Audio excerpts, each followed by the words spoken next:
I was basically a loner, you know, as a kid. I had friends and acquaintances, but I kept to myself all the time. And I remember actually being sat down and asked to try and express myself emotionally. I never could do it. It was like really, really hard for me to express myself in that way. Still to this day, it's like that.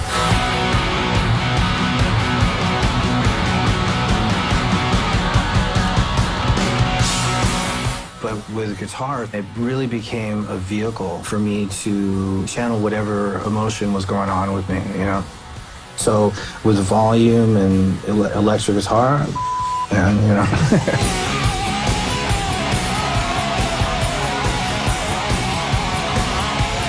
I guess it was destined, you know, because once I figured it out, I couldn't imagine doing anything else.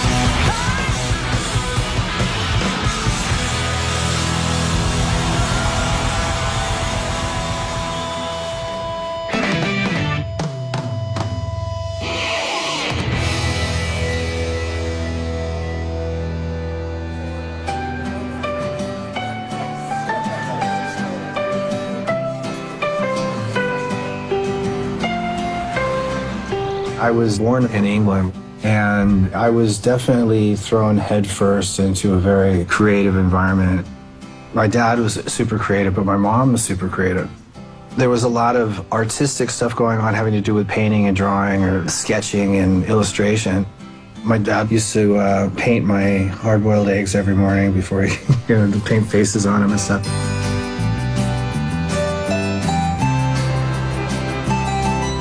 My dad and I would take the train into London. We'd go to the Natural History Museum, go to the Art Museum, and we go to the shopping sort of areas, Portobello Road and places like that. I just loved all the busyness of it. It was a great adventure for me.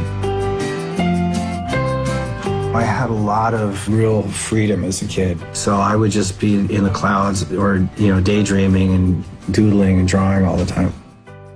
One day, his mom tells me, you've got to go down and see his teacher. They're not happy with him. So I trot down and say, okay, what's the problem? And oh, he doesn't pay attention. All he wants to do is look out the windows or draw all the time. And I said, well, what's the matter with that? And I swear she said this, you can't spend your whole life drawing. And I said, well, someone should tell Picasso that.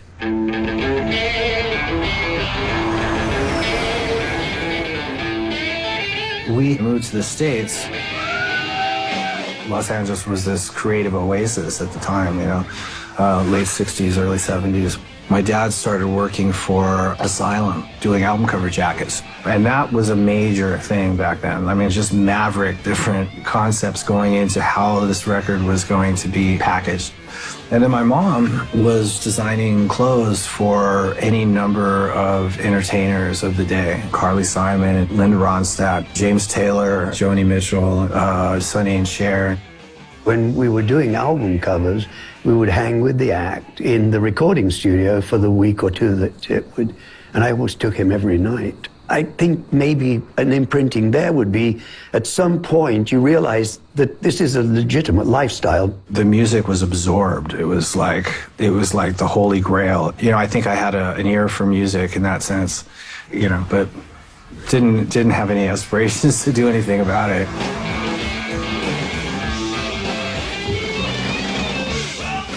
I first met Slash, it was like 1976. I was in the 5th grade. He was quiet, he wore moccasins, he just kind of kept himself. He was just a good kid, and you know, we'd hang out, we'd ride BMX bikes together, and when we first started riding BMX, he barely even knew how to ride a 2-wheel bike. And within like minutes, literally, I mean, he caught on so quick. When we go to the track, he'd do outrageous tricks off jumps, things that you'd see in X Games today, where in 1978, they weren't really doing. The one sort of trait that I have is I'm very focused. So if I like something and I'm into it, I can focus on it 100%, which means I don't have a better knack for it than anybody else, but I'll apply myself as much as I have to get it to work for me, you know. And then when I picked up the guitar, it was the same kind of thing. The first time I put like 3 or 4 notes together that sounded like rock and roll, you know, it was just like the heavens parted. There was that that choral that happens. And within that 24-hour period, the bike went out the window and just became a mode of transportation, and the guitar was always hanging on my back. And so that became my thing. You know, started putting bands together, and the musicians that I would find that could play, they all thought I was insane. So I was really driven, you know, but I didn't know where I was going to go with it. It was sort of like Rebel Without a Cause. He would rip something out and you'd get like goosebumps. I knew that there's a monster hiding in this, and we just have to bring it out so the world can see what he is capable of doing.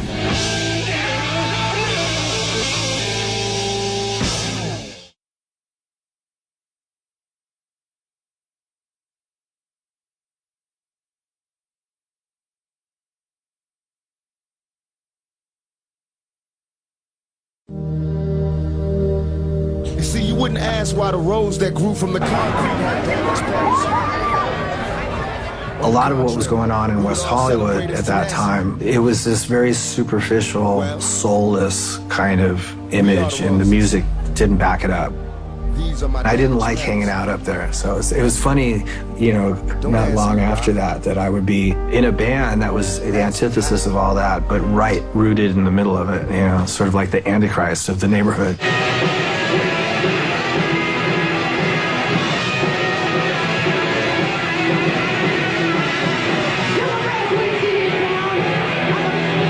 We had different combinations of us in different bands, you know, throughout the time we were coming up and getting it together. And yeah, there was was like one or two of the same guys. We couldn't, there was nobody else in LA we could have played with, so it was inevitable that the five of us would get together.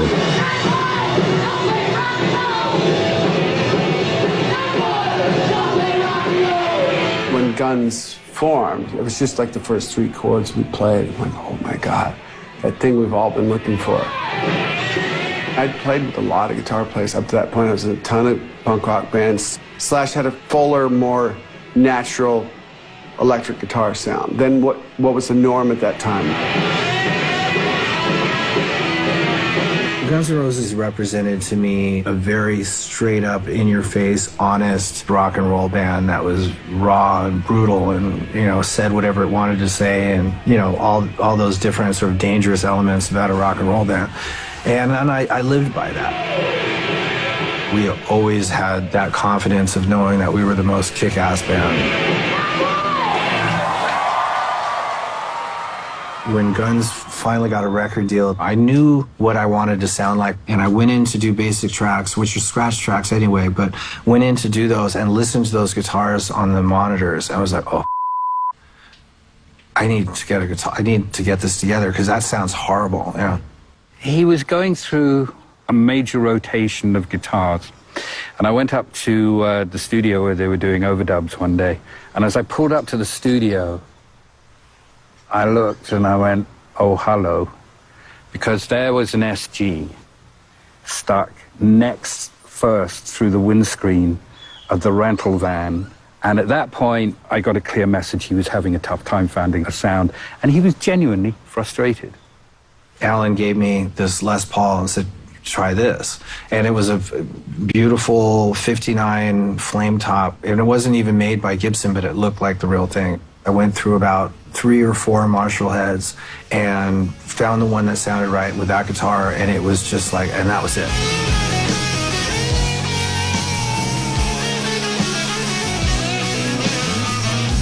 He found what he was looking for, and the, you know, of course, with Axl's voice, we started developing our sound.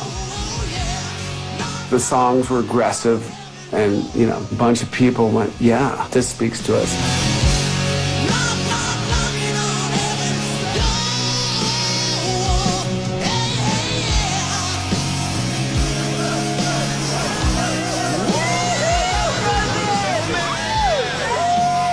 Like Wheaties, Guns N' Roses, you gotta have it, man. They're just the best band ever.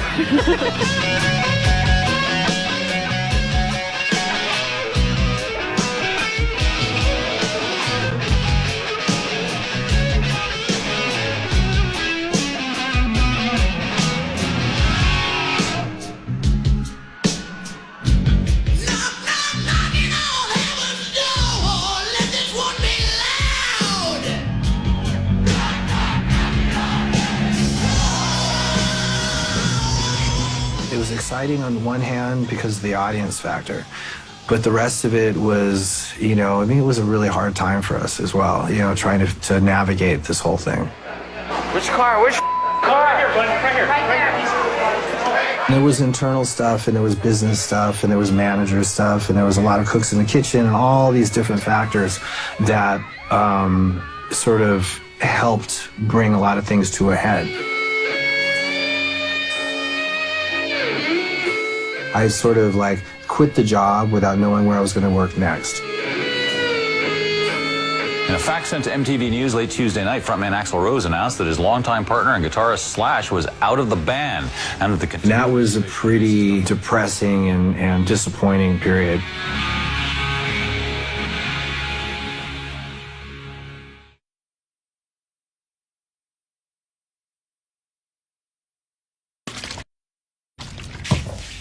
Hey, nice game today. Oh, thanks. Juicy fruit? Sure, I'll try Pete.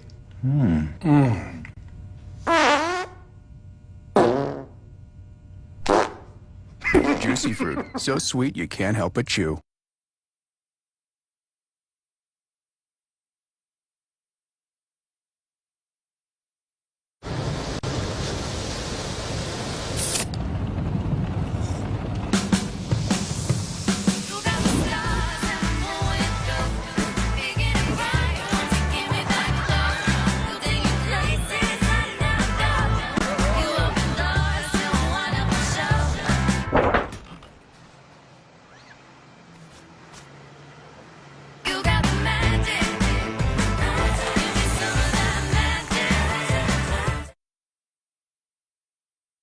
I've never felt this way about anybody.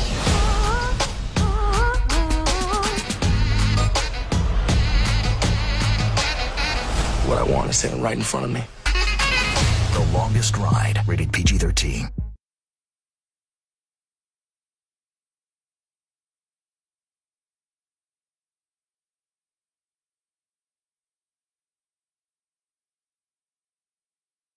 Why don't you want me anymore? Am I too crispy, too thin, too thick? Listen, we are done. No. Yes. No. Yes. No. Yeah. No. Yeah. No. Don't let food hang around. For that just brushed clean feeling, chew Orbit.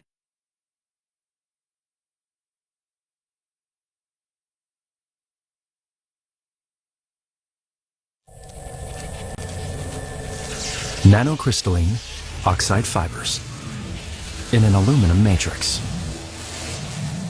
applied to carrying twice the power without larger towers ruining the view. That's 3M science applied to life.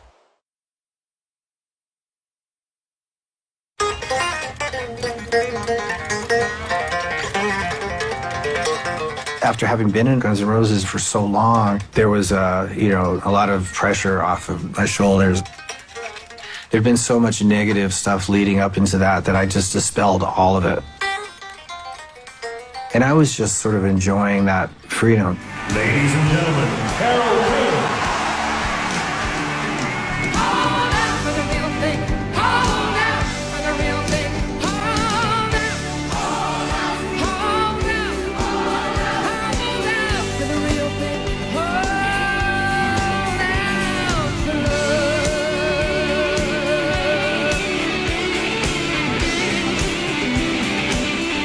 He started getting calls from well-known musicians, like, let's get that Slash guy on the record.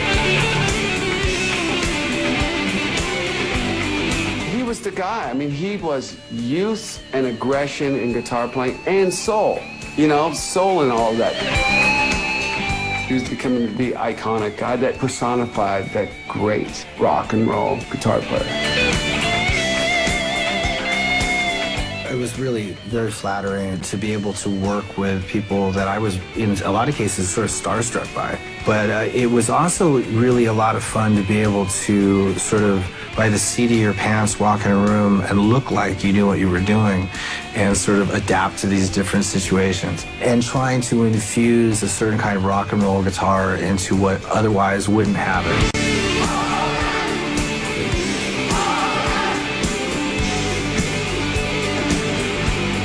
He does talk through his instrument, and he's looking for other people who can talk back to him. What I found fascinating was the extraordinary broadness of artists, where you go from Michael Jackson to B.B. King to Carole King. He plays with everybody.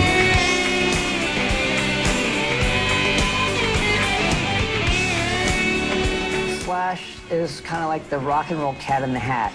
People are attracted to Slash because they love his guitar playing, but also they love his image. Even before he wore the top hat, just with the curly hair and the way he dressed, he just looked different. The top hat really took him to another level. He's very identifiable. Not just guitar playing, but his look. There's no denying the hat. It's finally to that point, like he's more recognizable than some of our heroes. Like the biggest thing I saw with him was Guitar Hero. That was huge. And there was, you know, he was Slash. Everybody knew him as Slash and the top hat and stuff. But he was also like, he was the guy in the game that all these kids were playing. And I think it overwhelmed him.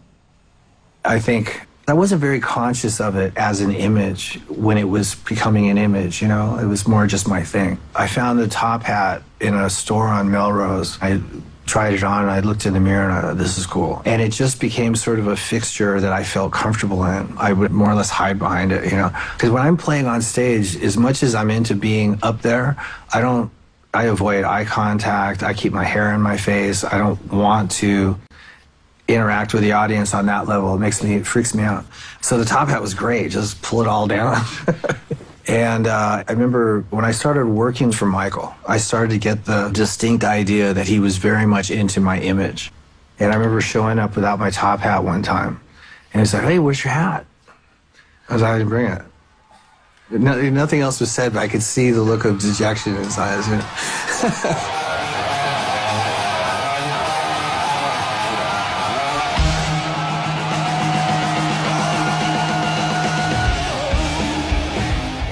It was becoming clearer and clearer to me over time that that part of my sort of persona, which was very natural, but still part of a persona, was not really gelling with any ambitions that I had to do anything serious.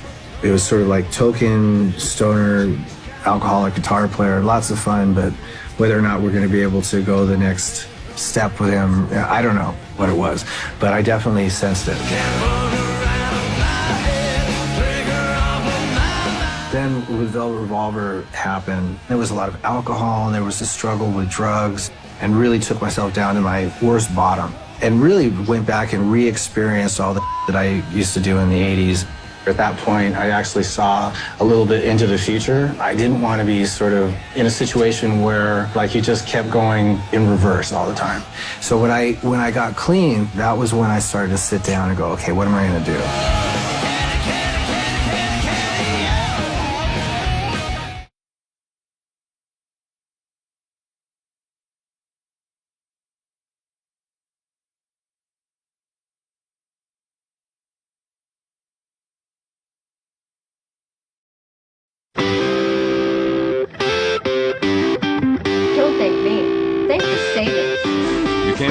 I've done so much session work, and what happens is whenever you go and play on somebody else's record, for that minute that you're in the studio together, you have this whole thing going on, and it is great. And then the record's done, and off they go with it. It sort of takes a piece of you with them. And so I've been thinking about doing a record where I got different people to work on my record.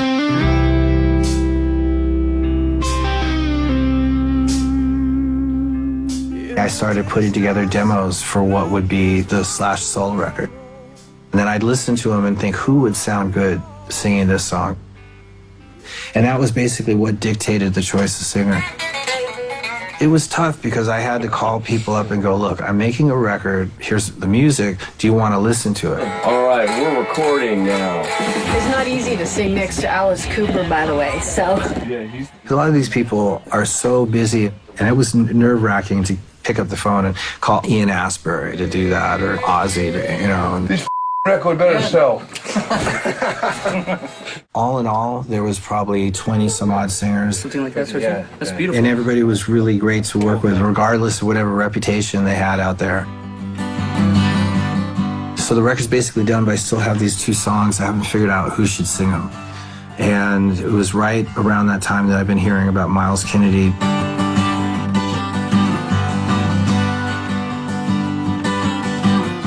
He sent this demo of music. It was a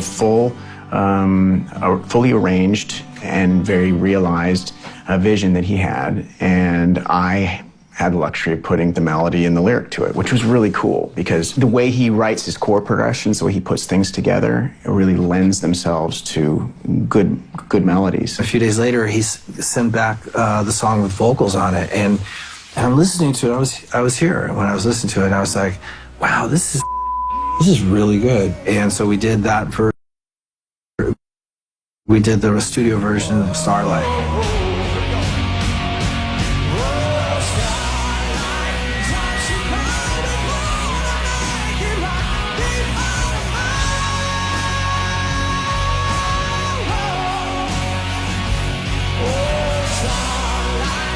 I remember we took a break and went outside, and Slash was just beaming, and he just had this big grin. He was like, this is really fun. And he was like, what if I decided to tour this? Would you be up for singing, for a few months? I was like, sure. Then I think the wheels started spinning that maybe it would be something more permanent. That's actually been like a godsend, because the bands I've been in tend to be very complicated. And for me, it's about simplifying everything and just making it about music. And so this has been exactly that. Really amazing players, really talented guys who all they want to do is play.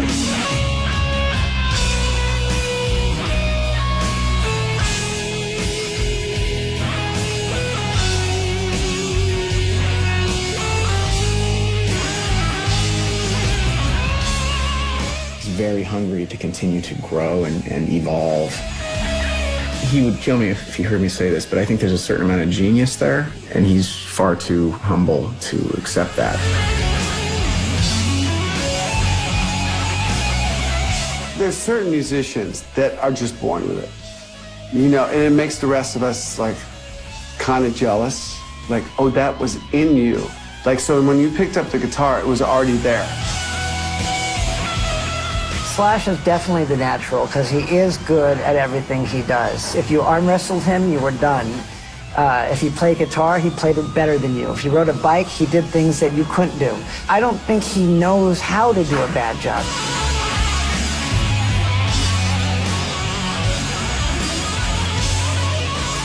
I've seen him pass out. I've never seen him phone it in. He plays like a mother. Can I use that language?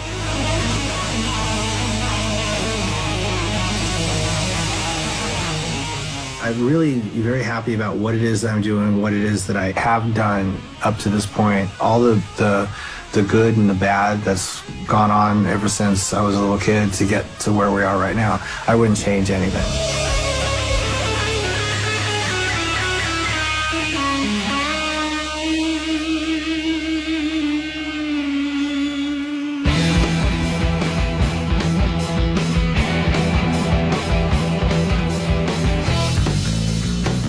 I've been into horror as long as I've been into music.